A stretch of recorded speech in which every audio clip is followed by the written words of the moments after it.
Bismillahirrahmanirrahim. Assalamualaikum warahmatullahi wabarakatuh.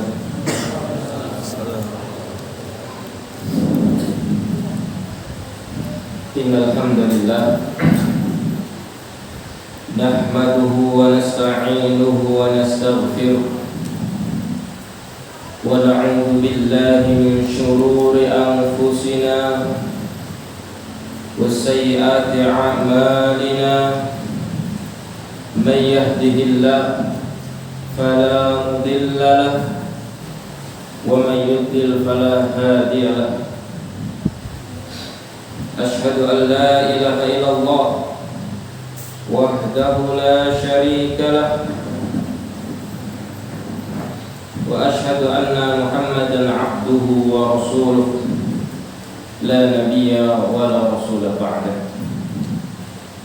قال الله تعالى يا أيها الذين آمنوا اتقوا الله حق تقاته ولا تموتن إلا وأنتم مسلمون. وقال تعالى قل هذه سبيلي أدعو إلى الله على بصيرة أنا ومن اتبعني وسبحان الله وما أنا من المشركين. وقال رسول الله صلى الله عليه وسلم من سلك طريقا يلتمس فيه علما sahalallahu lahu bihi tariqan ilal jannah. Kaum muslimin dan kaum muslimat yang semoga senantiasa diberkahi dan dirahmati oleh Allah Subhanahu wa taala. Alhamdulillah, pada kesempatan malam Ahad yang berbahagia ini, sekalipun langit sedang mendung, berselimutkan gelap gulita, bertemankan rintikan hujan yang tak kunjung reda, kita tetap berada di jalan ini, jalan penuntut ilmu, jalannya orang-orang soleh, jalannya orang-orang yang dijanjikan oleh Rasulullah Sallallahu Alaihi Wasallam akan dimudahkan bagi mereka, dan insya Allah bagi kita jalan menuju surga. Allah mengatakan kul hadihi sabili ad'u ila Allah ala basiratin ana wa man ittaba'ani wa subhanallahi wa ma ana minal musyrikin. Ketika antum merasa mulai goyah, mulai terasa berat kaki untuk melangkah menuju majelis-majelis ilmu, coba kita buka Quran surat Yusuf ayat 108. Allah katakan kul, katakan wahai Muhammad, hadihi sabili, inilah jalanku. Jadi setiap kita tuh harus punya prioritas, harus punya sesuatu yang kita pegang meskipun nyawa kita menjadi taruhan. Bukankah kita tidak ingin menukar iman kita dengan dunia?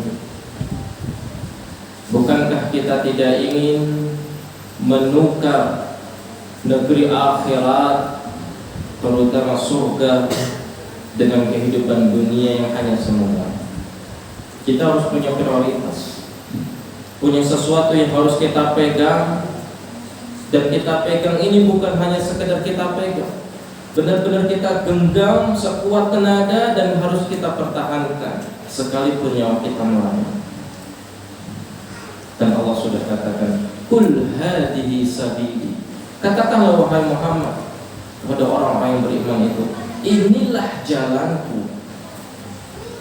Ad'u ilallah, di mana aku mengajak manusia untuk beribadah kepada Allah. Jangan antum pikir ketika antum bermajelis ilmu, antum sedang tidak berdakwah. Justru antum sedang berdakwah. Mendakwahi siapa? Diri antum sendiri. Karena kita ini masih jahil, kita masih butuh ilmu. Bagaimana kita akan mengangkat kebodohan dari orang lain, mengajarkan ilmu kepada orang lain, sedangkan diri kita masih terjerumus dengan kejahilan, dengan kebodohan. Mungkinkah seorang bayi berumur 5 tahun yang tidak mengerti caranya menyetir mobil, dia mengajari orang dewasa yang sudah 20 tahun jadi supir? Rasanya tidak mungkin. Hari ini kita sedang mengajak diri kita beribadah kepada Allah, mengajak diri kita untuk taat kepada Allah, patuh kepada Allah. Dan ketika kita sudah sanggup untuk melakukan itu, maka mudah bagi kita untuk mengajak orang lain, mengajak saudara kita, mengajak bapak ibu kita, mengajak tetangga kita, mengajak teman kita untuk berada di jalan ini. Namun ingat, Allah mengatakan pada ayat setelahnya, ala basiratin. Katakanlah Muhammad, inilah jalanku, di mana aku menyeru kalian kepada Allah ala basiratin, di atas ilmu. Dan bagaimana kita akan mendapatkan ilmu jika bukan duduk di majelis ilmu? Ya ikhwah, ketika tadi antum semuanya keluar dari pintu, antum melihat awan sedang mendung-mendungnya, hujan turun dengan rintiknya, angin berhembus dengan dinginnya. Antum sabar di atas motor itu menghadiri majelis ilmu. Antum jangan pikir Allah tidak merahmati antum. Antum jangan berpikir apa yang antum lakukan itu kesia-siaan. Bukan. Ini baru perkara kita mau menuntut ilmu, hujan. Belum perkara kalau Allah perintahkan kita untuk berjihad, berperang, meninggalkan anak, istri, perniagaan, dan semua kebun-kebun yang kita miliki. Ini baru perkara menuntut ilmu, keluar menuntut ilmu. Kalau antum sudah lolos dalam ujian ini, tidak terasa berat bagi antum untuk menghadiri majelis ilmu, sekalipun rintikan hujan menghadang langkah antum. Semoga kalau Allah izinkan kita harus menempuh jalan surga dengan berjihad di jalannya, semoga kita orang-orang yang dimudahkan. Jangan kita pikir menghadiri majelis ilmu itu semudah kita meminum segelas air. Susah jalannya, terjal penuh liku. Namun nikmat yang dijanjikan untuk kita luar biasa besar. Kata Rasulullah SAW, "Man salaka tariqan yaltamisu fihi ilman, sahalallahu lahu bihi tariqan ila jannah." Insyaallah antum sudah hafal hadis ini. Dan semoga hadis yang antum ingat ini, hadis yang antum pegang ini menjadi motivasi bagi antum sekalian untuk terus berada di jalan menuntut ilmu ini. Karena janjinya adalah Allah mudahkan bagi kita jalan menuju surga. Kaum muslimin yang semoga senantiasa dirahmati oleh Allah Subhanahu wa taala. Allah mengatakan, ana wa man ittaba'ani wa subhanallahi wa ma ana minal musyrikin.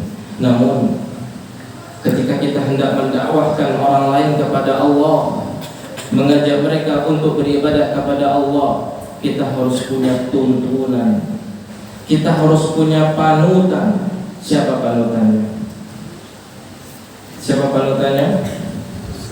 Rasulullah Sallallahu Alaihi Wasallam beserta sahabat yang mengikuti beliau. Sebagaimana Allah mengatakan, ala basiratin ana wa man ittaba'ani, atas dasar ilmu di mana aku dan para sahabatku berada di sana. Wa subhanallah wa ma ana minal musyrikin, dan maha suci Allah dan aku bukanlah termasuk dari orang-orang yang berbuat kesyirikan. Jadi ilmu yang kita miliki harus benar-benar bersumber dari Al-Quran yang dibawa oleh Rasulullah SAW, harus bersumber dari apa yang benar-benar diajarkan oleh baginda Rasulullah SAW. Namun di samping itu kita harus benar-benar mengatakan wa ma ana minal musyrikin, aku bukan termasuk orang-orang yang berbuat kesyirikan. Karena percuma antum bergelar profesor, doktor, nana, LCMA, tapi kuburan antum sembah. Percuma kita punya gelar profesor yang panjang mungkin, namun ketika kita berdoa, kita tidak berdoa kepada Allah. Ketika kita meminta, kita tidak minta sama Allah. Percuma. Karena ilmu itu tidak cukup kalau tidak diamalkan. Dan ilmu itu kalau diamalkan menjadi percuma kalau kita terjatuh dalam perkara kesyirikan. Karena kesyirikan adalah musuh bebuyutan orang-orang yang mentauhidkan Allah, dan penyebab utama seseorang tidak akan pernah bisa masuk ke dalam surga. Makanya kesyirikan ini harus kita ketahui. Wa subhanallahi wa ma ana minal musyrikin, dan maha suci Allah, aku bukan termasuk orang-orang yang berbuat kesyirikan. Artinya kita harus tahu apa saja yang menyebabkan seseorang itu terjatuh dalam kesyirikan dan apa saja yang dimaksud dengan kesyirikan. Semoga kita tetap berpegang teguh di atas jalan ini, ya ikhwah. Semoga Allah Subhanahu wa taala memudahkan bagi kita jalan menuju surga sebagaimana dijanjikan oleh baginda Rasulullah sallallahu alaihi wasallam. Sebagai penyemangat sebelum kita masuk ke dalam pembahasan inti, nanti bisa dibuka, kalau saya bahas bisa setengah jam nanti. Antum nanti silakan buka Quran surat Ar-Ra'd ayat 23 sampai 24. Ketika antum mulai lelah, mulai letih, mulai futur, mulai hilang semangat untuk beribadah kepada Allah, mulai malas untuk menghadiri majelis ilmu, aku buka Quran surat Ar-Ra'd ayat 23 sampai 24 ini. Saya bacakan Arabnya, nanti silahkan dibaca artinya sendiri di rumah. Apa kata Allah? Jannatu adn yadkhulunaha wa man salaha min abaihim wa azwajihim wa dhurriyyatihim wal malaikatu yadkhuluna alaihim min kulli bab. Salamun alaikum bima sabartum fa ni'ma uqbad dar. Apa artinya Ustaz? Nanti baca sendiri. Biar antum tambah semangat. Antum kan bermimpi masuk surga itu bersama anak, bersama istri, bersama bapak, bersama kakek, bersama buyut. Bukankah kita pengen masuk surga bersama keluarga besar? Benar? Antum baca ayat itu, insya Allah antum akan tambah keimanan antum. Karena di dalam ayat itu Allah bercerita tentang ucapan para malaikat yang menyambut orang-orang yang masuk ke dalam surga. Mereka mengatakan salamun alaikum bima sabartum, kesejahteraan untuk kalian Kesejahteraan karena apa? Bima sabartum. Inilah buah dari apa yang telah kalian dahulu di dunia bersabar atasnya. Fa ni'ma uqbad dar. Inilah surga yang dijanjikan untuk kalian. Jadi untuk menuju surga itu butuh kesabaran. Nanti silahkan dibaca ayatnya, dan semoga menambah imun kita untuk terus beribadah kepada Allah Subhanahu wa taala. Kaum muslimin yang semoga senantiasa dirahmati oleh Allah Subhanahu wa taala. Malam ini ada satu pembahasan menarik yang akan kita bahas. Semoga menambah ilmu untuk kita semua, dan semoga menjadikan kita orang-orang yang takut kepada Allah, hingga kita tidak berani menelantarkan atau berbuat sesuatu yang akan merugikan diri kita masing-masing. Saya kasih judul Cinta di Antara Tiga Wanita. Namun sayangnya kita tidak membahas tentang poligami, ya ikhwan. Kita bukan membahas tentang poligami. Kalau membahas poligami judulnya bukan ini. Judulnya Aku Pengen Nikah Lagi. Itu poligami. Kita bukan bicara tentang poligami. Cinta di antara tiga wanita. Siapa yang pertama? Ibu kita. Yang kedua, istri kita. Yang ketiga, anak perempuan kita. Ustaz, apa yang perlu dibahas dari pembahasan ini? Seperti yang kami sampaikan sebelumnya, semoga kita tidak menelantarkan hak tiga wanita ini, yang dimana kesemua tiga wanita ini Allah Subhanahu wa taala akan meminta pertanggungjawaban kita di hadapan Allah. Sebagaimana Rasulullah SAW mengatakan, kullukum ra'in wa kullukum mas'ulun an ra'iyatihi.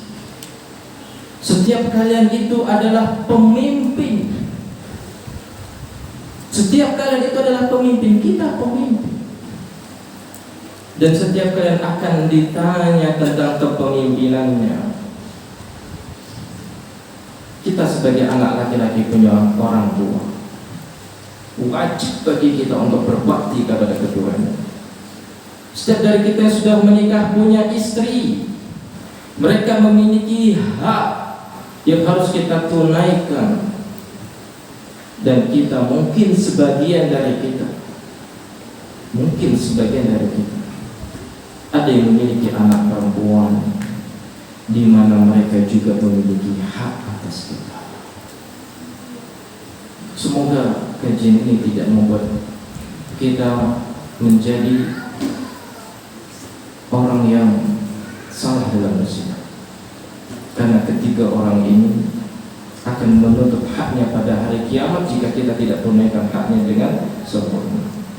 Yang pertama, kita berbicara tentang hak ibu kita. Apakah ibu kita muslim? Yang pertama, tentu kita punya kewajiban berbakti kepadanya. Ini suatu hal yang sudah pasti, dan Allah Subhanahu wa ta'ala meletakkan perintah untuk berbakti kepada orang tua itu nomor 2 setelah Allah perintahkan untuk beribadah kepada Allah tanpa menyekutukannya dengan sesuatu apa. Begitu istimewanya hak orang tua, Allah letakkan haknya nomor 2 setelah haknya Allah Subhanahu wa ta'ala. Apa kata Allah? Wa'budullaha wa la tusyriku bihi syai'a wa bil walidaini ihsana. Dalam ayat yang lain Allah mengatakan, wa qadha rabbuka alla ta'budu illa iyyah wa bil walidaini ihsan. Dan ayat yang serupa hampir sama. Apa kata Allah? Beribadah kalian semuanya kepada Allah. Wala tusyriku bihi syai'a, dan janganlah sekali-kali kalian berbuat kesyirikan. Jadi yang melarang kita dari berbuat kesyirikan itu Allah. Yang melarang kita dari berbuat kesyirikan itu Allah. Sampai-sampai Allah mengatakan, walau asyraku lahabitu anhum ma kanu ya'malun. Sampai-sampai Allah mengancam Nabi kita, la in asyrakta la yahbatanna 'amaluka wa la takunanna minal khasirin. Sampai-sampai perkara kesyirikan ini Allah mengatakan, innahu may yusyrik billah faqad harramallahu 'alaihi al-jannah wa ma'wahu an-nar wa ma lidh-dhalimin min ansar. Perkara kesyirikan ini bukan perkara yang remeh, bukan perkara yang sederhana, bukan perkara kecil. Ini perkara besar yang bisa menghanguskan seluruh amal-amal soleh kita. Yang mungkin hari ini sudah usia 70 tahun, 75 tahun, mungkin dia haji setiap tahunnya dari usia 15 tahun, puasa tiap tahunnya, zakat tiap tahunnya, umroh tiap bulannya, sedekah mungkin sudah ratusan juta, mungkin sudah miliaran, sedekah kemana-mana, amal jariah di mana-mana, anaknya dididik menjadi hafid semuanya, dia punya kesempatan amal jariah, doa dari anak yang soleh. Kalau sampai dia terjatuh dalam kesyirikan, apa kata Allah? Walau asyraku lahabitu anhum ma kanu ya'malun. Kalau seandainya mereka berani berbuat kesyirikan, kata Allah, kami akan hanguskan seluruh amal-amalnya. Saya pernah permisalkan dalam salah satu video saya di Biasa TV. Saya tunjukkan sebuah kayu. Kayu itu kalau sudah dibakar, dia masih berbentuk kayu atau sudah menjadi debu? Masih berbentuk kayu atau sudah menjadi debu? Menjadi. Kemudian kalau kita tiup, masih ada debunya? Itulah perumpamaan orang-orang yang berbuat kesyirikan. Dia memegang sesuatu, dipegang. Padahal sejatinya kalau dia tiup debu itu akan hilang. Begitulah amal soleh kita kalau seandainya kita terjatuh dalam kesyirikan. Maka jangan sekali-kali berani datang ke kuburan dan meminta ampunan dari penghuni kubur. Ini salah. Jangan sekali-kali datang ke gunung minta rezeki dari gunung. Ini pun salah. Jangan sesekali kita percaya kalau kita memakai cincin, memakai gelang, memakai kalung, atau mungkin kita dikasih kartu dan orang mengatakan, mas kalau kamu pakai cincin ini rezekimu akan lancar. Kalau kita berani percaya, inilah kesyirikan. Atau kita berani datang ke dukun, atau kita berani datang ke paranormal, inilah kesyirikan. Sebagaimana Rasulullah sallallahu alaihi wasallam mengatakan, man ata arrafan aw kahinan fasaddaqa bima yaqul faqad kafara bima unzila ala Muhammad sallallahu alaihi wasallam. Ini Rasul yang ngomong, bukan saya. Karena seorang dai itu hanya menyambung apa yang sudah disampaikan sebelumnya. Apa kata Rasulullah SAW? Barang siapa yang datang ke dukun atau datang ke paranormal, karena keduanya sama-sama berserikat dengan jin untuk menyesatkan manusia. Maka di zaman Nabi dahulu, kalau ada seorang dukun atau seorang paranormal, hukumannya apa? Dipenggal kepalanya, bukan tangan, kepalanya dipenggal. Makanya ya ikhwah, perbuatan dukun ini begitu kejam. Atau melihat bagaimana sebuah paku bisa masuk ke dalam perut, bagaimana rumah tangga yang harmonis tiba-tiba retak, pecah, terbelah, berantem, cerai dan yang lainnya.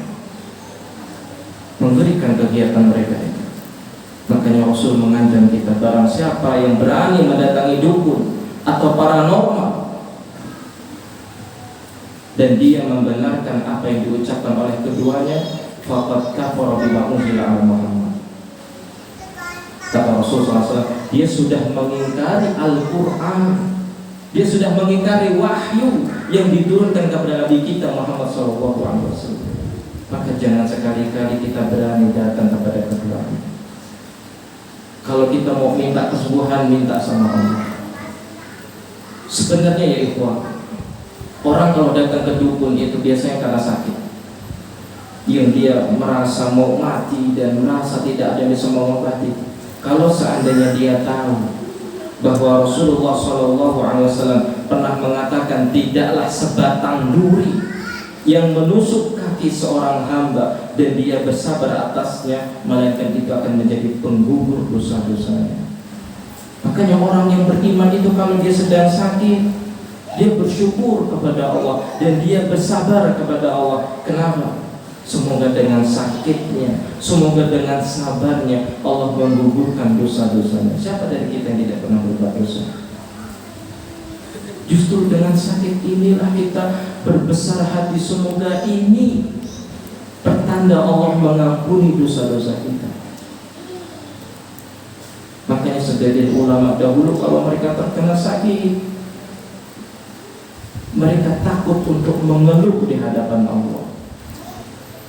Takut keluhan mereka tanda ketidaksabaran mereka. Maka jangan datang ke dukun. Minta sama Allah pertolongan. Contoh, antum semua sudah tahu lah, yang beberapa bulan lalu sempat viral, ada orang jual bambu kembar itu. Dia katakan bambu mujarab bisa mendatangkan keturunan, mendatangkan kekayaan sampai 7 turunan. Yang punya bambu ini gak akan pernah miskin selamanya. Dijual karena sedang kekurangan uang. Paham gak? Kalau memang bambu itu bisa bikin kaya, kenapa dia jual? Sederhananya seperti itu. Makanya ikhwah, orang yang tawakal kepada Allah begitu kuat, insya Allah dia tidak akan berani datang ke dukun. Terlebih Rasulullah SAW sudah mengancam kita, jangan minta sama Allah, Ustaz, anak saya kesurupan segala macam. Bismillah, datang majelisnya, pelajari ilmu yang benar, pelajari akidah yang benar. Insya Allah jin yang ada dalam tubuh kita kepanasan pergi sendiri, asalkan ilmunya diamalkan. Misalkan antum sudah tahu keutamaan zikir pagi, zikir petang, tapi nggak pernah diamalkan dan berharap antum dilindungi sama Allah, bagaimana? Kan tidak mungkin. Artinya ada sebab kisah yang harus kita lakukan. Kemudian, jadi kita sampai mana kok sampai dukun? Kesyirikan. Contoh kesyirikan adalah mendatangi dukun. Maka ya, jangan sekali-kali kita berbuat kesyirikan kalau kita tidak ingin dihapuskan amal-amal kita. Sampai-sampai Allah mengancam Nabi kita. Nabi kita sudah diancam sama Allah. La in asyrakta la yahbatuna 'amaluka wa la takunanna minal khasirin. Wahai Muhammad, kalau kau berani berbuat syirik, kata Allah, kami akan hanguskan seluruh amal-amalmu dan kau termasuk orang-orang yang merugi. Kalau Rasul saja diancam, apalagi kita. Kemudian setelah Allah perintahkan untuk beribadah kepada Allah tanpa berbuat kesyirikan, Allah mengatakan wabil walidaini ihsan, dan terhadap kedua orang tua hendaklah engkau berbuat baik. Ya ikhwah, perintah berbakti kepada orang tua itu langsung datang dari Allah. Tertulis di dalam kitabullah, tertulis di dalam Al-Quran yang Allah turunkan kepada Nabi kita Muhammad SAW, karena begitu agungnya hak orang tua kita, terlebih ibu kita. Pernah salah seorang datang kepada Rasulullah SAW, Ustaz, kajian berbakti sama orang tua sudah berapa kali dibahas? Ya, saya sudah sampai bosan. Sebenarnya sampai bosan saya membahas masalah berbakti sama orang tua. Namun terkadang kita punya ilmu itu terlupakan. membahas masalah berbakti kepada orang tua bulan berapa itu? 2 bulan yang lalu. Sebentar. Namun saya agak geli ketika melihat berita tersebar di mana-mana. Ya Allah, yang antum juga tahu lah, ada anak ngusir ibunya dari rumahnya. Apalagi ada anak yang menyatakan tidak akan merawat ibunya. Dan anak sendiri juga melihat waktu anak masih di Jepara itu, ada seorang ibu yang hendak lompat ke kolam kakak anak. Malam-malam dia seperti ini. Qadarullah, ada yang tahu, akhirnya ditahan karena anak-anaknya sudah tidak mau mengurusinya. Apakah perintah berbakti kepada orang tua, kajian tentang berbakti kepada orang tua, antum dengar cuma sekali, 2 kali, 3 kali, 10 kali? Anak sakit, setiap dari kita itu sudah berulang kali mendengar kajian tentang berbakti kepada orang tua. Namun kenapa masih ada orang yang berani menelantarkan orang tuanya? Padahal berbakti kepada orang tua itu jalan paling mudah bagi kita untuk bisa masuk ke dalam surga. Anda mau menyampaikan hadis, hadisnya ya itu. Mau menyampaikan kisah, kisahnya ya itu. Kalau kita mau belajar agama, ya agama itu ya itu. Ya itu. Kita mau berbicara tentang larangan berbuat syirik, ayatnya sama, hadisnya sama. Terkadang kita itu terlupakan dengan kesibukan dunia, sehingga ayat yang kita tulis, hadis yang kita tulis terkadang terlupakan oleh kita. Antum sudah tahu semua. Di antaranya ada salah seorang sahabat yang ibunya meninggal dunia, dia infakkan kebunnya. Antum masih ingat kisah itu? Masih. Apalagi An-Nu'man bin Bashir yang dimimpikan oleh Rasulullah SAW, dia berada di surga. Ternyata semasa hidupnya dia berbakti kepada ibunya. Siapa lagi? Antum tidak akan pernah temukan seorang sahabat yang durhaka sama orang tuanya, tidak ada. Karena tidak akan pernah bertemu antara tauhid kepada Allah dengan kedurhakaan, tidak akan pernah bertemu. Karena kedua-duanya perintah dari Allah dan Allah sandingkan perintah itu. Antum rajin datang kajian, duduknya paling depan. Kalau sama orang tua berbuat durhaka, apa yang bisa dikatakan? Seakan-akan ilmu itu hanya sebagai wacana, wawasan. Padahal tujuan kita menuntut ilmu itu bukan itu. Tujuan kita menuntut ilmu agar kita beribadah kepada Allah dengan penuh keikhlasan. Dan kita jangan berpikir berbakti kepada orang tua itu bukan ibadah. Itu ibadah. Bahkan ibadah berbakti kepada orang tua itu pahalanya lebih besar daripada sedekah yang bisa kita keluarkan.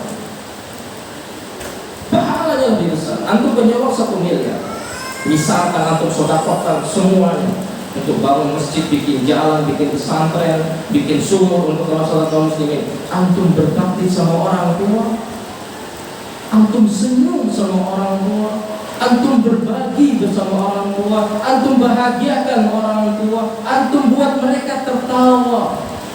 Kata para ulama, pahalanya mengalahkan sedekah 1 miliar. Jangan kita kira berbakti kepada orang tua itu tidak besar pahalanya. Besar pahalanya. Sampai-sampai Rasulullah, antum ingatlah, seorang sahabat yang datang kepada Rasul izin untuk berjihad. Rasul tanya, ibumu masih hidup? Masih ya Rasulullah. Bapakmu masih hidup? Masih ya Rasulullah. Aku tinggalkan keduanya menangis. Dia mau berjihad ini, mau mendapatkan surga paling tinggi, mau mendapatkan kesempatan agar terbebas dari fitnah kubur. Karena kalau orang itu sudah meninggal dunia dalam keadaan syahid, dia tidak lagi dikafani, dia dikuburkan dengan pakaian yang dia terluka di medan perang. Tetesan darah akan menjadi saksi bagi dia di hari kiamat. Dia akan diberikan kesempatan memberi syafaat pertolongan kepada 70 orang dari keluarganya. Tapi apa kata Rasul? Farji, pulanglah. Pulang. Fa'adib huma. Buatlah kedua orang tua itu tertawa, sebagaimana engkau tadi kesini membuat keduanya menangis. Apa kita pikir berbakti kepada orang tua itu pahalanya kecil? Pahalanya besar ya itu. Namun terkadang kita ini sedikit ilmu, tidak mengetahui bahwa pahala berbakti kepada orang tua ini besar, sangat besar. Sampai-sampai Rasulullah Sallallahu Alaihi Wasallam mengatakan, ridullah ridul walid, besafatullah besafatil walid. Keridhaan Allah ini jelas nggak? Kurang besar nggak suaranya?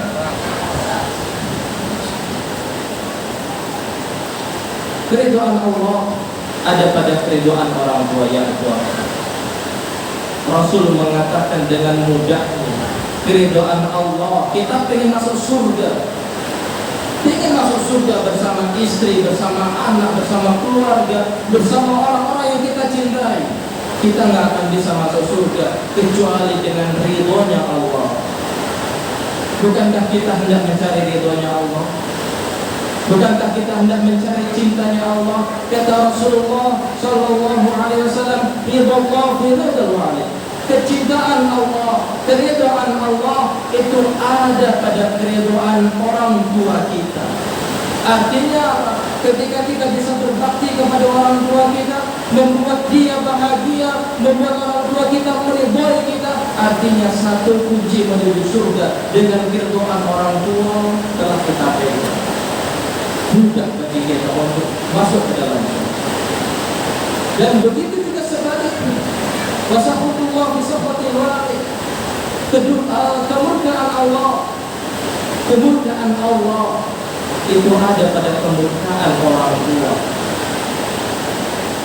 menunjukkan bahwasanya kalau kita berani durhaka sama orang tua, terlebih sampai membuat orang tua kita marah, jengkel, dan dia mengangkat tangannya ke langit meminta agar kita diberikan azab oleh Allah, tidak ada yang bisa menghalangi azab itu turun menimpa kita. Ya ikhwah, kalau kita mengerti tentang keutamaan berbakti kepada orang tua, kita insya Allah akan bisa membagi cinta kita kepada 3 wanita ini. Karena terkadang seorang laki-laki hendak memberikan cintanya kepada ibunya, terhalang dengan istrinya, terhalang dengan anak perempuannya. Bukankah demikian?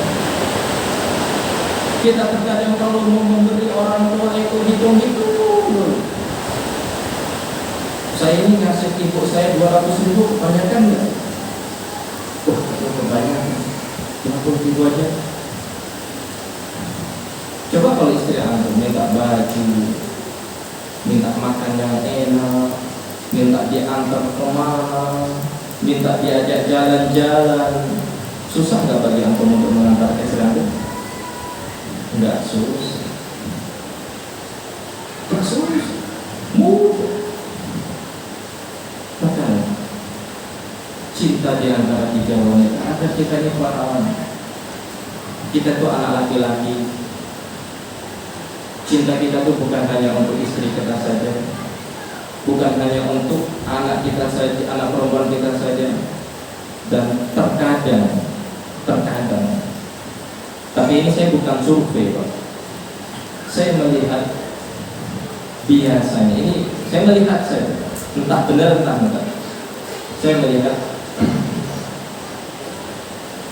anak perempuan itu biasanya lebih dekat kepada bapaknya daripada ke ibunya. Kalau anak laki-laki biasanya lebih dekat kepada ibunya daripada ke bapaknya. Entah benar entah enggak, tapi saya melihatnya seperti itu. Mungkin antum yang punya anak perempuan enggak? Antum mungkin yang punya anak perempuan. Sudah Isya? Belum? 5 menit lagi? Yaitu berbakti kepada orang tua ini aku sudah paham. Jangan sampai istri antum, anak perempuan antum menghalangi antum untuk berbakti sama orang tua. Jangan sampai. Nanti yang menyesal adalah antum sendiri. Antum sendiri yang menyesal. Antum sendiri yang merugi. Sebagaimana Rasulullah SAW mengatakan, "Radhima anhu, radhima anhu, radhima anhu." Diucapkan sama beliau 3 kali seakan-akan beliau bersumpah. Sungguh merugi, sungguh merugi, sungguh merugi. Diulangnya 3 kali sama Rasulullah. Para sahabat bertanya, "Ya Rasulullah, siapa orang yang merugi?" Man adraka walidayhi 'inda al-kibar ahaduhuma aw kilaihima summa lam yadkhulul jannah. Rugi, kata Rasulullah SAW, seorang anak yang masih mendapati satu dari orang tuanya atau kedua-duanya dalam keadaan kibar, itu sepuh, tua, renta, tapi dia nggak masuk surga. Rugi seorang anak yang mendapati orang tuanya masih hidup, dia punya kesempatan untuk berbakti kepada orang tuanya, tapi dia nggak masuk surga. Kenapa nggak masuk surga? Karena dia menelantarkan orang tuanya, nggak mau berbakti kepada orang tuanya. Dan aku harus paham, berbakti kepada orang tua ini memang lebih berat kepada anak laki-laki. Namun anak perempuan juga punya kewajiban berbakti kepada orang tuanya. Sudah ada? Insyaallah. Apa? Kita lanjutkan ke muslimin. Berbakti kepada orang tua tetap harus kita lakukan. Dan uniknya, berbakti kepada orang tua itu tidak sebatas hanya keduanya masih hidup. Bahkan ketika kedua orang tua kita atau satu dari kedua orang tua kita sudah meninggal dunia pun, kita tetap berkewajiban berbakti kepada kedua orang tua kita. Tetap wajib. Saat mereka kan sudah meninggal dunia, mereka sudah tidak butuh makan, tidak butuh tempat tinggal, tidak butuh minuman. Bagaimana kita sebagai anak berbakti kepada orang tua kita sudah meninggal dunia? Aku tahu doa Allahumma firli wali walidayya warhamhuma kama rabbayani shaghira, itu yang mengajari siapa? Siapa yang mengajari? Siapa yang mengajari? Allah yang mengajari.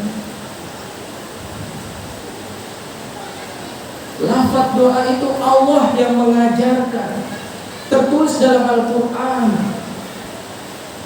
Wa qur rabbighfirli wa liwalidayya warhamhuma kama rabbayani shaghira. Allah yang perintahkan. Apa perintahnya? Maka ucapkanlah wahai kalian semua anak-anak, ya Allah, ampunilah dosaku, ampunilah dosa kedua orang tuaku, sayangilah keduanya sebagaimana keduanya telah menyayangiku di waktu aku kecil. Allah ingatkan kita kecil dulu disayang sama orang tua. Ada dari kita yang kecil dulu dibenci sama orang tua kita. Bahkan kalaupun kita dipukul sama ibu kita, itu bukan karena benci, itu karena sayang. Dan sekiranya antum mengalami masa-masa sulit dalam hidup antum masih punya ibunya, antum datang sama ibu antum, minta semoga dia mendoakan antum. Karena di antara doa yang dikabulkan Allah adalah doa orang tua untuk anaknya. Antum masih punya kewajiban berbakti sama orang tua, sekalipun mereka sudah di dalam kubur. Apa kewajiban berbaktinya? Mendoakan orang tua.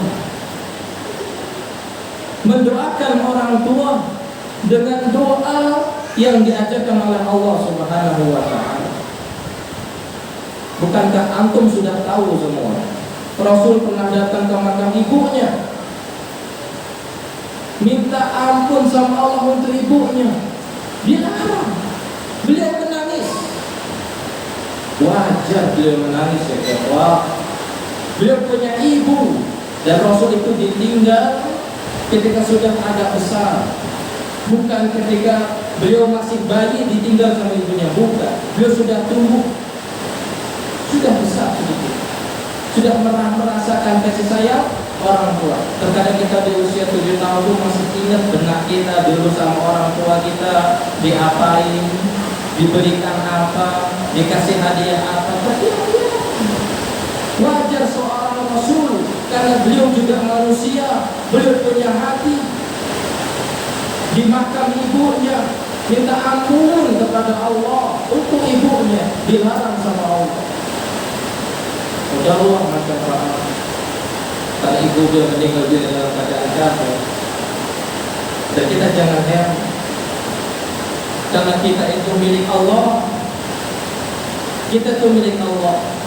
Allah yang kuasa untuk menjadikan seseorang Islam dan menjadikan orang yang lain non-Islam. Kita jangan heran, karena semua itu milik Allah. Makanya Rasul SAW itu sering berdoa dengan doa Allahumma ya muqallibal qulub tsabbit qalbi ala dinik, Allahumma ya musyrifal qulub sharif qalbi ala ta'atik. Berharap, meminta kepada Allah agar hati beliau diteguhkan di atas keimanan, dan mestinya kita juga berdoa demikian. Karena ketika ditanya sama istrinya, ya Rasulullah, engkau sering membaca doa ini. Apa kata Rasulullah? Sesungguhnya hati seorang hamba itu ada di antara 2 jemari dari jari jemarinya Allah. Kalau Allah mau, dia teguhkan. Kalau Allah mau, dia sesatkan. Ini semua milik Allah. Kita milik Allah, jantung kita milik Allah, hati kita milik Allah. Kalau Allah mau sesatkan, sesatkan. Kalau Allah ingin teguhkan, teguhkan. Makanya kita minta sama Allah. Termasuk kita dimudahkan untuk beribadah kepada Allah, mintalah keistiqomahan. Minta keistiqomahan. Semoga kita istiqomah di atas keimanan, dan semoga kita meninggal dunia di atas keimanan. Wajib. Nabi kita menangis di makam ibunya, minta ampun nggak boleh. Alhamdulillah ibu kita Muslim, bapak kita Muslim. Kalau mereka ada yang sudah meninggal dunia, doakan mereka. Saat ibu saya belum meninggal dunia, apa saya boleh berdoa demikian? Doakan. Kita punya orang tua belum meninggal dunia, berdoa dengan doa ini, silakan. Karena memang begitulah kita seharusnya sebagai seorang anak, agar kita jangan lancang kepada orang tua kita. Karena dengan kita lancang kepada orang tua kita, bentuk kita lancang sama Allah. Kalau seandainya perintah presiden tidak berani kita langgar, padahal presiden nggak punya neraka, nggak punya surga, apa hak kita untuk berani melanggar perintah Allah yang punya surga, yang punya neraka? Terkadang kalau kita mau jalan pakai helm, bawa SIM-nya, STNK lengkap, setir kanan kiri lengkap, lampunya nyala. Kenapa kita seperti itu? Patuh dengan peraturan, takut kalau di jalan ketemu polisi kena tilang. Padahal polisi nggak punya surga, polisi nggak punya neraka. Lalu kenapa perintahnya Allah yang punya surga, yang punya neraka, yang punya jantung kita, yang punya hati kita, kita berani melanggarnya? Makanya mereka yang durhaka sama orang tua, sejatinya mereka sedang menantang Allah. Mereka sedang menantang Allah. Dan kata Rasulullah SAW, tidaklah ada azab yang disegerakan bagi pelakunya di dunia kecuali durhaka sama orang tua. Dan di antara bentuk pembalasannya adalah Allah akan lahirkan dari rahim istri kita anak-anak yang durhaka sama kita. Mungkin hari ini kita merasa menang, durhaka sama orang tua, diusir ibunya, tidak dikasih makan ibunya, dia merasa menang, dia merasa hebat. Kalah ketika dia sudah sepuh seperti ibunya, Ketika dia sudah renta seperti ibunya dan dia diusir oleh anaknya sendiri yang dia besarkan, di saat itulah dia akan merasakan sakit hatinya. Kita tuh belum sepuh ya, belum tua renta, kita tuh belum tahu. Makanya kita tuh dilarang yang namanya membentak orang tua itu nggak boleh. Membentak orang tua tuh nggak boleh. Apalagi sampai mengusir orang tua. Jangan.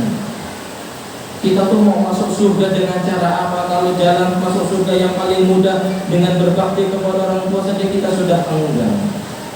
Saat saya melihat ada seseorang sholatnya 5 waktu di masjid, tapi durhaka sama orang tua, dia akan mempertanggungjawabkan kedurhakaannya di hadapan Allah.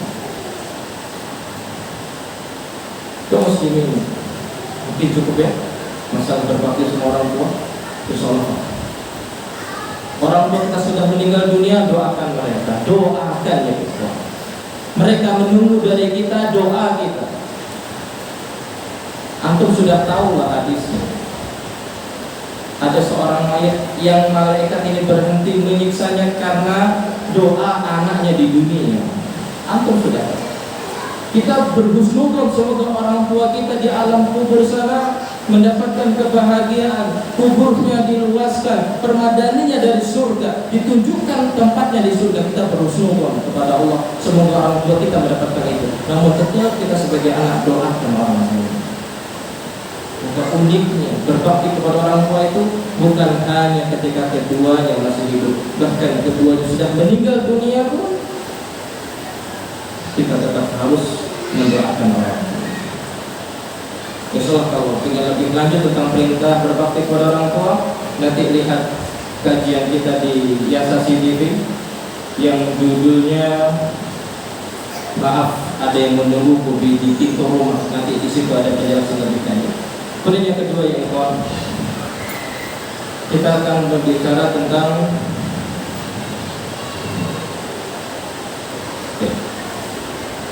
cinta kepada istri kita. Nah, ini anak-anak gak usah ditulis gak apa-apa. Kalian masih anak-anak. Berbicara tentang cinta kepada istri ya ikhwan. Cinta kepada istri itu tidak selalu dengan memberi pakaian yang bagus, tidak selalu memberikan rumah yang besar. Tapi ketika antum bisa membimbing istri antum untuk taat kepada Allah, untuk patuh kepada Allah, untuk bisa menjalankan syariat Allah, itulah sebenar-benarnya cinta antum kepada istri antum. Itulah sebenar-benarnya cinta.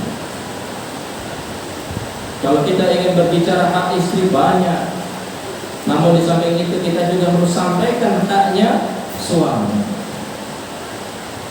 Cukup gak waktunya? Ini ada santri ini Pak masalahnya, bukan waktu mereka.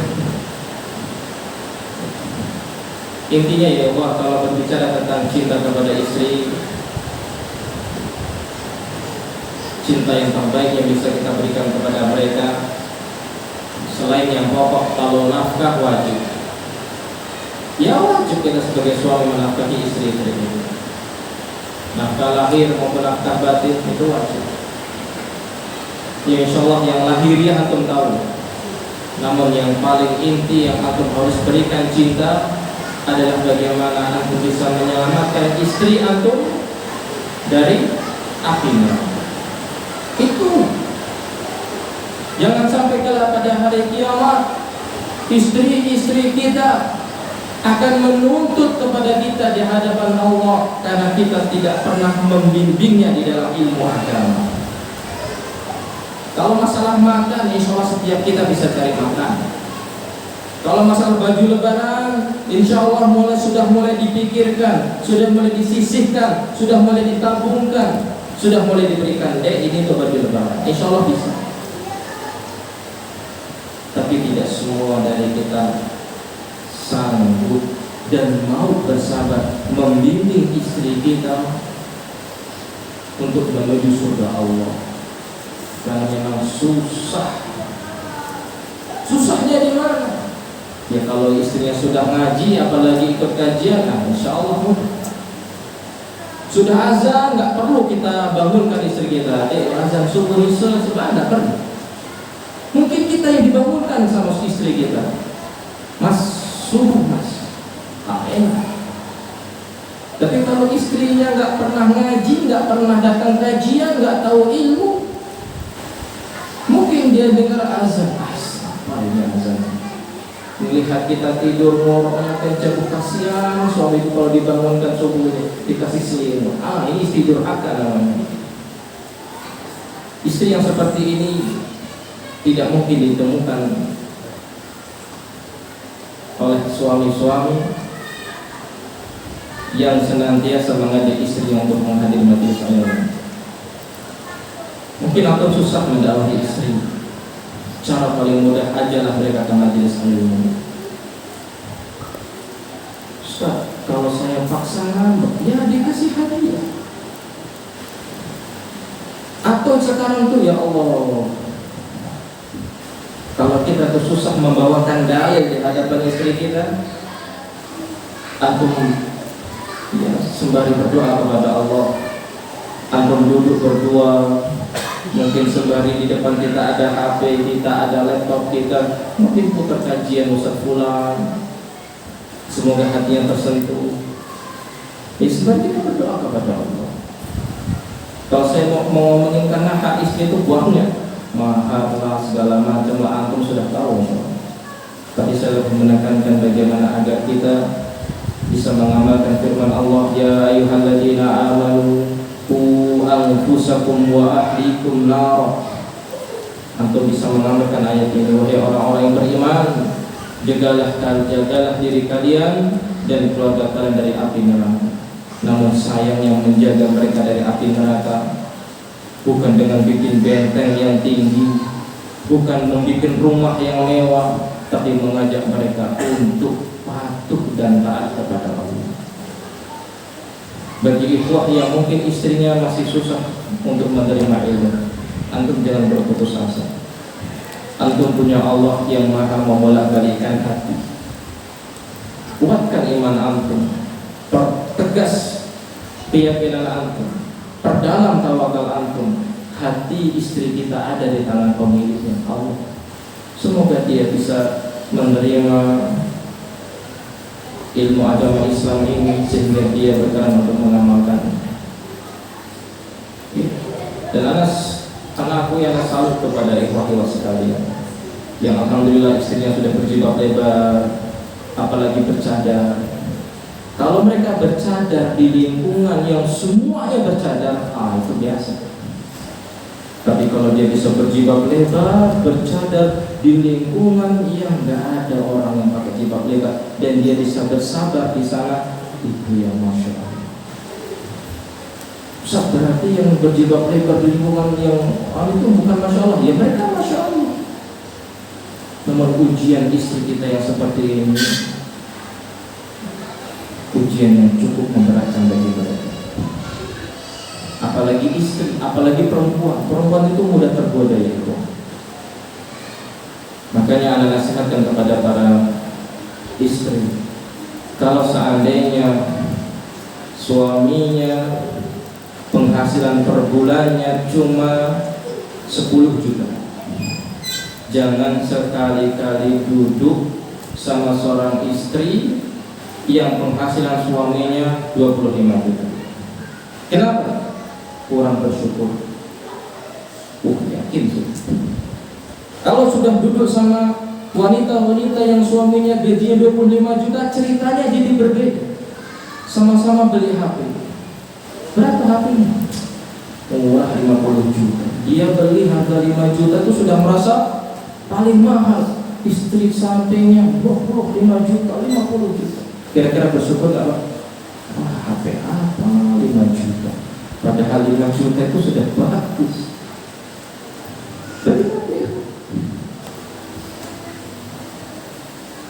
Dan bagi para istri yang penghasilan suaminya sebulan hanya 2 juta, jangan sekali-kali bergaul, duduk bareng, ngobrol bareng dengan wanita-wanita yang suaminya penghasilannya di atas 10 juta. Berarti Ustaz melarang kita bergaul? Bukan. Jangan dijadikan teman akrab. Berarti Ustaz tidak boleh membuat kita saling bersaudara dalam Islam? Bukan juga. Artinya batasilah dia. Karena terkadang perempuan itu kalau sudah dulu, kalau bukan ngomongin suaminya orang, ngomongin aibnya tetangga, paling yang diomongin itu harta yang dia miliki. Aku baru beli motor baru, suamiku baru belikan, suaminya belum bisa belikan. Bangun sama suami, ini menjadi masalah. Selalu lihat kepada orang yang lebih kurang dari kita agar kita mau bersyukur. Ini harus diperhatikan oleh para istri. Kemudian selanjutnya kita berbicara tentang haknya anak perempuan. Ini kalau saya melanjutkan nggak enak, ada sanggup. Harusnya kita khusus kajian para bapak, para ibu khusus. Iya, harusnya seperti itu. Kita lanjutkan kepada hak anak perempuan. Hak anak perempuan ya ikhwah, dahulu sebelum datangnya Islam, perempuan itu tidak ada harganya. Dahulu sebelum datang Islam, perempuan itu tidak ada harganya. Terbukti tertulis dalam sejarah-sejarah, ada seorang wanita yang ditinggal mati oleh suaminya. Dia menjadi enak sih menyebutnya, menjadi seperti ghanimah, harta rampasan perang yang diperebutkan. Bahkan dahulu disebutkan ada seorang anak yang menikahi ibunya sendiri karena bapaknya sudah meninggal dunia. Bahkan di sebagian tempat, ini ceritanya sadis semua. Kalau seorang suami meninggal dunia, maka sang istri harus meninggal dunia juga. Sadis kalau cerita tentang perempuan itu. Dahulu sebelum Islam, bahkan dikatakan wanita itu nggak berhak dapat warisan. Sebenarnya kehidupannya itu tidak ada norma sama sekali. Dan alhamdulillah dengan izin Allah, datang agama Islam merubah semuanya. Terlihat dari mana? Terlihat dari bagaimana Allah Subhanahu wa Ta'ala memperlakukan para wanitanya. Yang pertama, apa yang diperintahkan Allah kepada mereka? Menutup auratnya. Dan masalah aurat anak perempuan ini, siapa yang akan diminta pertanggungjawaban di hadapan Allah? Bapak. Makanya kita jangan bangga kalau anak perempuan kita didekati laki-laki, diajak keluar naik motor berdua sama laki-laki. Kita jangan bangga. Kita harusnya bersiap apa yang akan kita katakan di hadapan Allah.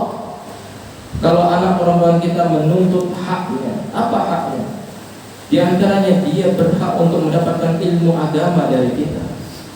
Kita didik dia dengan ilmu agama hingga akhirnya mereka bisa menjalankan perintah-perintah di dalam agama kita. Kemudian kita cepat aja. Hak yang kedua, anak perempuan itu kalau dia sudah balik, dia punya hak untuk dinikahkan dengan laki-laki yang dia sukai. Tapi syaratnya harus soleh. Dan ini antum tugasnya berat. Beratnya di mana? Sekarang sejak ada handphone, kita cerita masa kecil dulu, nakalnya kita dulu. Dulu kita kalau main PS itu nyumput biar gak ketahuan sama bapak. Nyari tempat PS yang jauh, biar nggak ketahuan sama orang tua. Jadi dulu main PS itu aib. Tahu PS Pak? Tahu. PlayStation. Karena orang yang udah sudah main PS itu udah lupa sholat. Kalau nggak percaya, kalau anak bapak main ini, perhatikan sholatnya. Bisa amburadul. Dulu tuh kalau main PS itu aib sekali. Dan dulu saya kecil kelas 3 SD itu main PS nyumput-nyumput, dan sebenarnya saya nggak tahu PS waktu itu. Gara-gara salah pergaulan akhirnya tahu PS. Sebenarnya cuma awalnya main ke kali, cari ikan, mancing segala macam, diajak yuk kita ke sana. Itu apa itu rame-rame? Ada gambar-gambarnya. Awalnya duduk dulu nggak langsung main. Besok lagi diajakin lagi, yuk sana lagi, ayo. Namanya anak kecil. 2 hari, 3 hari, terus melihat ya ternyata masih 1.000 1 jam itu. Waktu itu kita jajannya itu 200 rupiah, uang jajan kita per hari. Itu saking pengennya nyobain kok kayaknya seru, itu saya niat tak kumpulin tuh 200. Kumpulin, sudah terkumpul ini uang 1.000. Udah, ketika datang mana? Nggak ada orang tua yang tahu.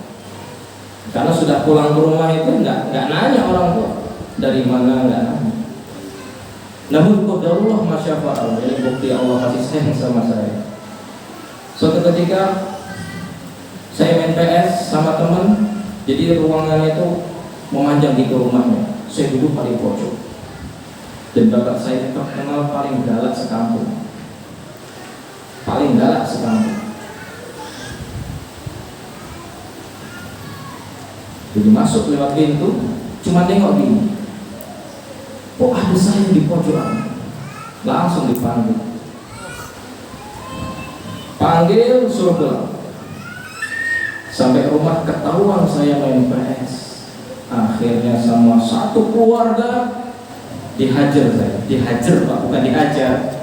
Dihajar tuh didiamkan. Sama kakak didiamkan, sama kakak perempuan didiamkan, sampai saya ngambil piring mau makan itu diambil piringnya, sudah saya pegang, dibanting di depan saya. Udah main sana, gak usah pulang katanya. Sejak saat itu saya kapok main PS, udah gak lagi main PS. Itu dulu main PS itu aib, main game itu aib. Sekarang ada kompetisinya tingkat nasional, tingkat dunia. Bahkan kita pernah melakukan survei. Ada sebagian anak-anak itu cita-citanya bukan untuk jadi dokter. Dokter itu udah gak kelas. Bukan jadi polisi, sudah gak kelas. Kita dulu waktu kecil cita-cita mau apa? Jadi dokter, jadi polisi, jadi panglima, jadi tentara. Sekarang saya melihat dengan mata kepala saya sendiri. Ditanya, cita-citamu apa nak? Menjadi game player, tukang main game yang pro player. Pro player itu apa? Hebatnya hebat. Bagaimana anak-anak bisa seperti itu? Karena sudah dirusak. Jadi nggak ada lagi kebanggaan untuk jadi polisi, jadi apa enggak. Bagaimana itu bisa terjadi? Sekarang sudah ada kompetisinya.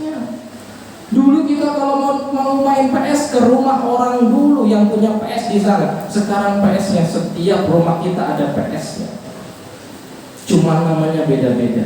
GG, ZZ, dan yang lainnya. Kalau sampai kita membiarkan anak-anak kita dalam perkara ini, Allah akan minta pertanggungjawaban. Itu kalau anak laki digodanya dengan main game. Kalau anak perempuan nggak doyan main game, digundanya dengan apa? Dengan yang ganteng-ganteng, yang putih-putih, yang unyu-unyu. Paham nggak Pak? Paham ya ini? Makanya mereka tidak lagi mengidolakan para sahabat, tidak lagi mengidolakan para sahabiah. Yang mereka idolakan apa? Opa-opa. Opa itu kakek sebenarnya. Kita kan nggak sadar itu berusaha untuk merusak hati anak perempuan kita kalau kita tahu. Membuat anak-anak kita jauh dari ilmu. Kalau nggak percaya ketika ada apa itu, pamflet di pinggir jalan-jalan, konser, mereka bikin grup, ketemuan di mana nonton bareng. Dan ironisnya mereka bukan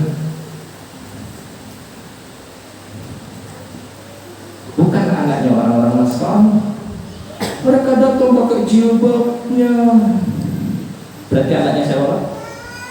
Orang Islam. Padahal siapa yang sedang mereka kagumi itu? Apakah mereka sholat? Apakah mereka mentauhidkan Allah? Siapa yang mereka kagumi itu? Orang-orang kafir. Kita kan tidak sadar. Nonton apa nak? Ini loh Pak, ganteng banget, putih. Kalau sudah ngomong kayak gitu, ya arahnya ke sana. Dan yang namanya perempuan kalau masih umur belasan tahun, yang dia nilai dari seorang laki-laki itu gantengnya doang. Nanti kalau dia sudah berumur 23, 24, cara berpikirnya sudah beda. Kalau sudah umur 30 tahun, udah beda. Kalau udah 35 tahun, yang penting mau sama saya. Antum masih punya anak perempuan? Selain antum punya kewajiban mendidik anak antum dengan ilmu agama, antum harus jauhkan mereka dari perkara ini. Kenapa harus kita jauhkan dari itu? Karena kalau kita mati, siapa yang akan menyenangkan mereka? Kalau kita masih hidup, nggak kamu nonton apa di HP ini? Masih bisa kita cegah.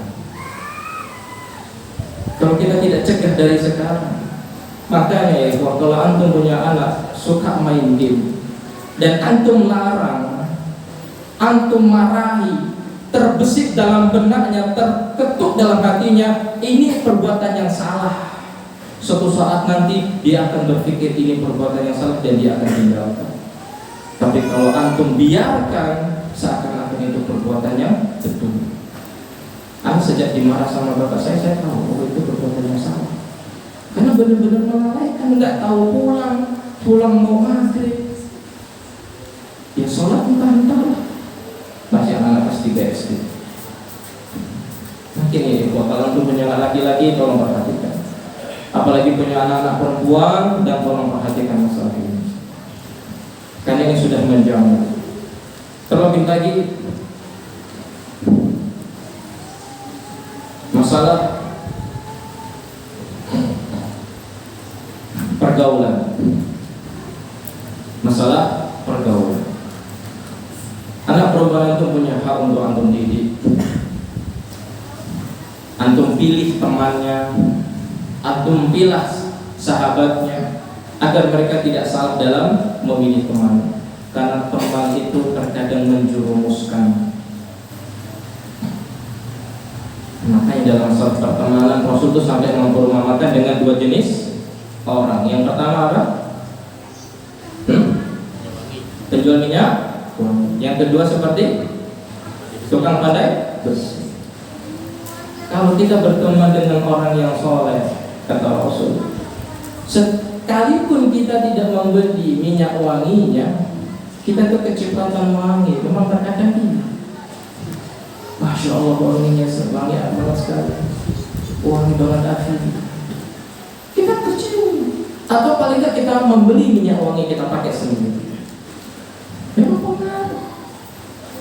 Dan anak yakin sebagian dari antum bisa sampai ke tempat ini karena antum punya teman soleh yang ngajakin antum, ngingetin antum, memotivasi antum, ayo kita untuk ilmu, ayo kita untuk ilmu. Karena anak pun dulu juga demikian dari kekuasaan. Dan itu bukan aib. Yang hari ini temannya masih jahil, mulai tinggalkan. Saat saya kan pengen mendawati mereka. Kalau sekiranya antum gak sanggup, jangan dipaksakan. Jangan dipaksa.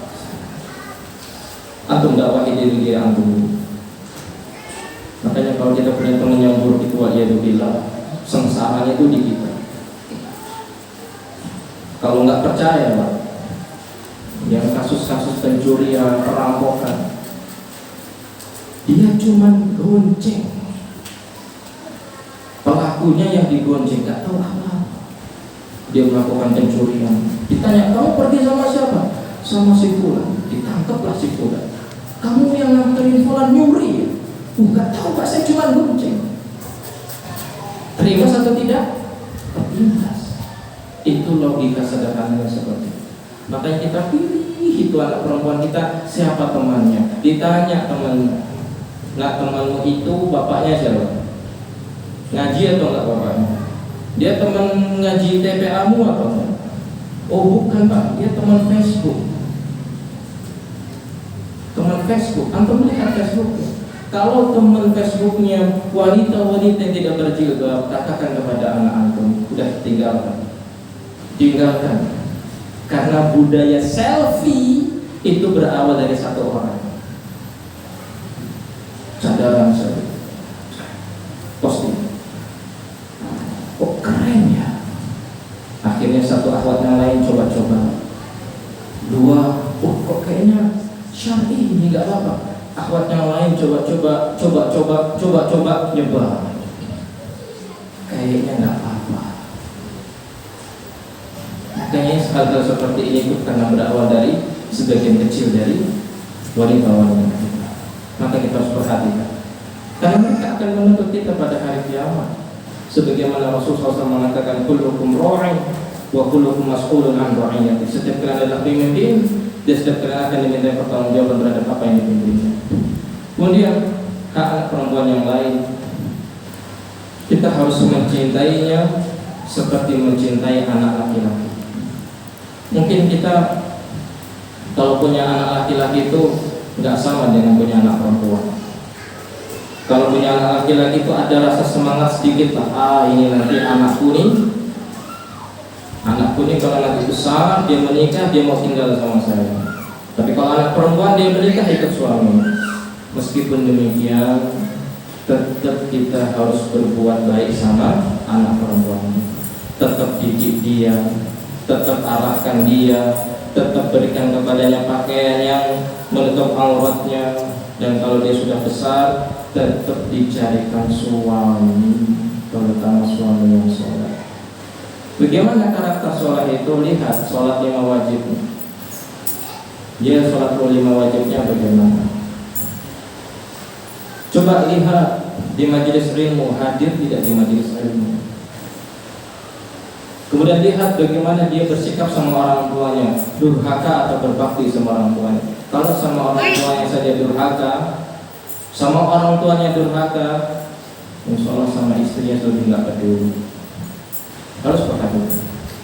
Makanya kata Rasulullah SAW berbicara tentang apabila datang seorang laki-laki yang baik agamanya, baik akhlaknya datang kepada kalian, menghibah anak perempuan kalian, ini sebenarnya bukan kewajiban dan jangan dijadikan dalil bagi sebagian ikhwah harus diterima lamarannya. Saya kan baik agamanya, baik Anda. Artinya kalau anak perempuan kita nggak suka, ya jangan dipaksa. Karena anak perempuan itu nggak boleh kita paksa untuk menikah kecuali dengan dimintai izinnya. Tapi dia senangnya sama opa-opa, ya jangan. Kalau senangnya sama orang kafir, kita harus sampaikan. Kita harus sampaikan kepada mereka bahwa suami yang kafir itu nggak boleh menikah dengan wanita kafir. Selanjutnya, di antara hak anak kita adalah mereka mendapatkan warisan kita. Mendapatkan warisan. Jangan sampai kita mengharamkan anak kita dari mendapatkan warisan. Hadza wallahu a'lam bishawab. Masih ada waktu 10 menit bagi yang ingin bertanya, silakan. Dan semoga Allah SWT mempermudah kita untuk menjawabnya.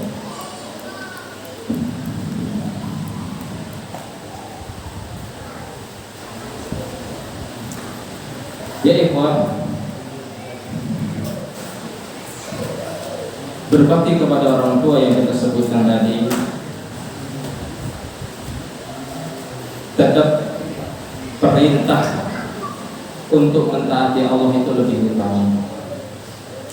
Kalau seandainya orang tua kita memerintahkan kepada kita sesuatu yang melanggar dari syariat Allah, antum jangan patuhi. Karena tidak ada paksaan untuk berbakti kepada orang tua kalau orang tua memerintahkan kita untuk berbuat kemaksiatan kepada Allah. Contohnya, antum dilarang sholat di masjid, padahal sholat di masjid itu perintahnya Allah dan Rasulnya. Maka kita dahulukan perintahnya Allah, karena perintah berbakti kepada orang tua itu nomor 2 setelah perintah beribadah kepada Allah. Artinya tetap dahulukan Allah daripada orang tua. Bisa orang tua kita melarang kita kajian, melarang kita menuntut ilmu, melarang kita sholat. Apa yang harus kita lakukan? Yang pertama, antum doakan orang tua antum. Doakan orang tua antum. Posisikan diri antum seperti Abu Hurairah. Antum tahu kisahnya Abu Hurairah, insya Allah. Sahabat Rasul yang banyak meriwayatkan hadis, tapi ibunya masih kafir. Diajak masuk Islam nggak mau. Diajak masuk Islam mencela Rasulullah SAW. Sampai suatu ketika celaan itu membuat Abu Hurairah menangis. Ya namanya orang mencela, semua yang dia simpan di mulutnya diucapkan. Namun Abu Hurairah tidak berputus asa. Dia tahu kalau ibu yang meninggal dunia dalam keadaan kafir nggak bisa bertemu di surga. Maka Abu Hurairah datang kepada Rasulullah, minta kepada Rasulullah SAW agar Rasulullah berdoa kepada Allah hidayah agar diberikan kepada ibunya Abu Hurairah. Ustaz, Rasul kan sudah meninggal dunia, saya minta doa sama siapa? Ya aku berdoa sendiri. Manfaatkan waktu-waktu mustajabnya doa. Kapan itu? Di antara azan dan iqamah. Itu waktu mustajabnya doa. Di sepertiga malam terakhir, atau ketika hujan seperti ini, atau ketika antum mendengar kokokan ayam, atau ketika antum sedang safar, atau ketika antum sedang berpuasa, atau ketika antum sedang mau berbuka. Manfaatkan waktu-waktu mustajab ini untuk berdoa kepada Allah agar ibu kita dikasih hidayah. Ustaz, ibu saya itu sudah Islam, Ustaz, tapi dia melarang kajian. Dia baru mendapatkan hidayah Islam, tapi dia belum mendapatkan hidayah menuntut ilmu, mengenal sunnah, mengenal Islam Nabi kita. Apa yang antum rasakan itu hampir sama dirasakan oleh ikhwan-ikhwan yang lain. Antum sabar, antum jangan bentak. Justru antum tunjukkan sikap yang paling mulia.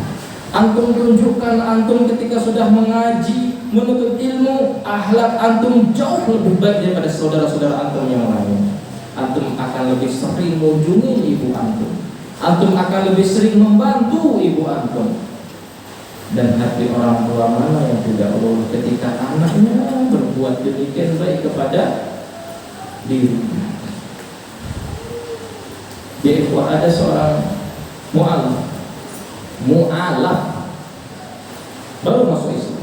Dia ingin ngajak ibunya masuk Islam. Dia ingin mengajak saudara-saudara yang masuk Islam. Dia bawakan dalil mental sama orang. Apa yang bisa dia lakukan? Dia tunjukkan dengan akhlak yang mulia.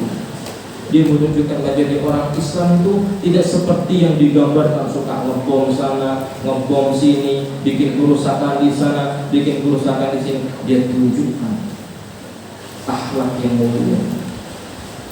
Karena perintah berbakti kepada orang tua itu, sekalipun orang tua kita kafir waliyadzubillah, tetap berbakti kepadanya, tetap, kecuali kalau sudah meninggal dunia, baru kita tidak boleh mendoakan orang tua kita, karena dilarang oleh Allah Subhanahu wa ta'ala.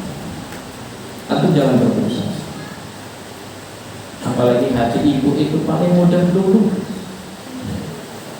Paling mudah dulu. Kalau nggak percaya, antum udah punya istri dan punya anak, antum main ke rumah ibu antum, piringnya itu kotor, antum cucikan. Nggak mungkin ibu antum, nggak usah dicuci, nggak mungkin. Apalagi habis itu antum nyapu itu rumahnya. Setiap hari seperti itu, hati orang tua mana yang nggak boleh. Ini anakku nih ngaji gimana kok kayak gini? Karena kita tuh nuntut ilmu bukan untuk wawasan, nuntut ilmu untuk diamalkan. Makanya kalau kita berbakti sama orang tua itu masih susah, maka yang perlu dipertanyakan itu bukan ilmunya lagi, tauhidnya itu di mana.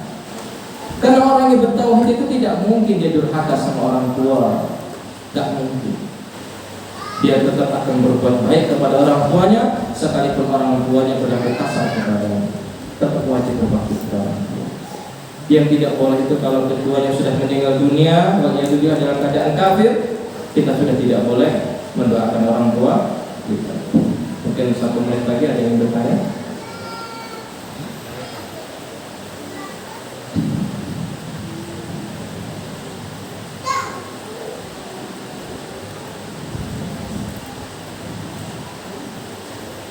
Hujannya tidak lagi rintik ya Tuhan, deras.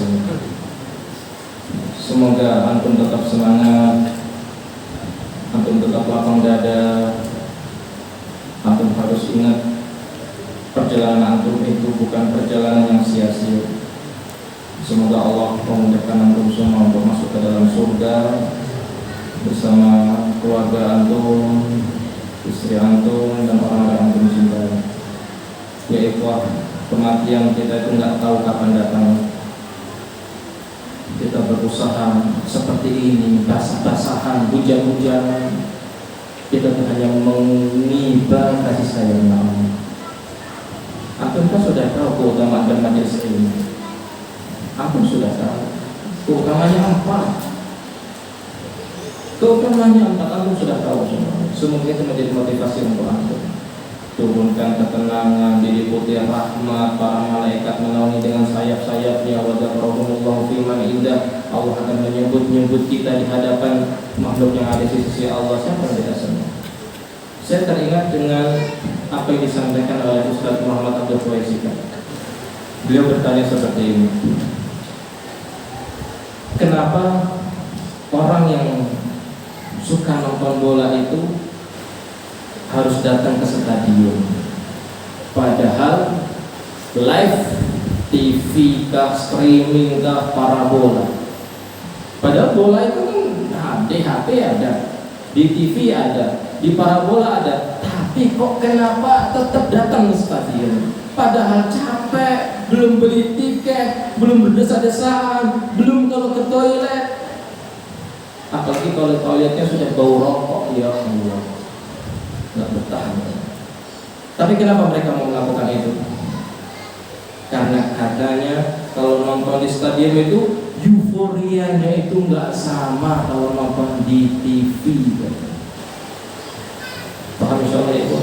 Kalau di stadion itu kan ayo semua serius lah. Serius lah pokoknya, gembira gitu. Tapi kenapa ketika kita mau menghadiri majelis ilmu terkadang sebagian kita pakai HP, tulis. Padahal sama ya, sama-sama dengar ilmu. Bedanya ini memang sama-sama menuntut ilmu, dan antum di sini juga sama-sama menuntut ilmu. Tapi yang beda adalah ketika antum hadir di sini bermajelis ilmu, antum mendapatkan empat ini. Kayaknya anak antum banyak yang baru ini. Apa itu Ustaz? Kata Rasulullah SAW, "Nastama'a qaumun fi baitin min buyutillah yatluna kitaballah wa yatadarasunahu bainahum illa nazalat 'alaihimus sakinah wa khasyathumur rahmah wa hafathumul malaikah wa dzakarahumullahu fi man indah." Mungkin antum yang baru belum pernah mendengar di sini, saya sampaikan. Apa kata Rasulullah SAW? Tidaklah berkumpul suatu kaum di rumah Allah dari rumah-rumahnya Allah. Mereka di dalamnya menuntut ilmu, membaca Al-Quran, membacakan Al-Quran, kita bermajelis ilmu. Kata Rasulullah SAW, kecuali akan diturunkan kepada mereka as-sakinah, ketenangan.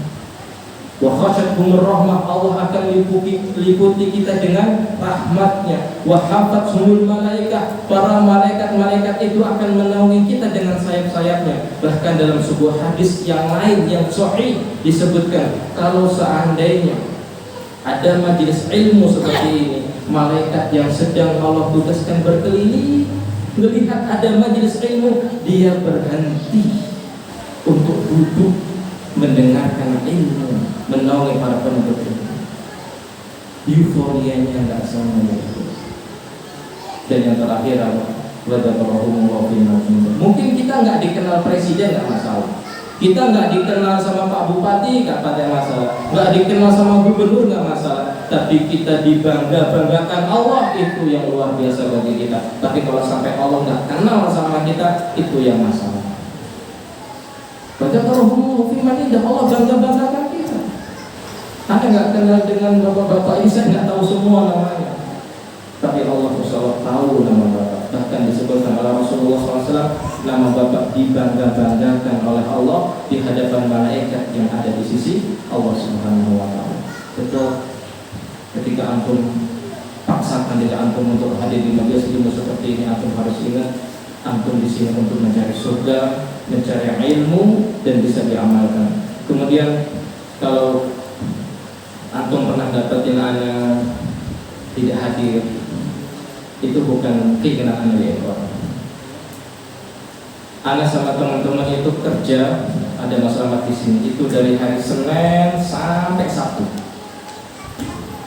Senin sampai Sabtu kita berangkat setengah 8, pulang setengah 5 setiap hari.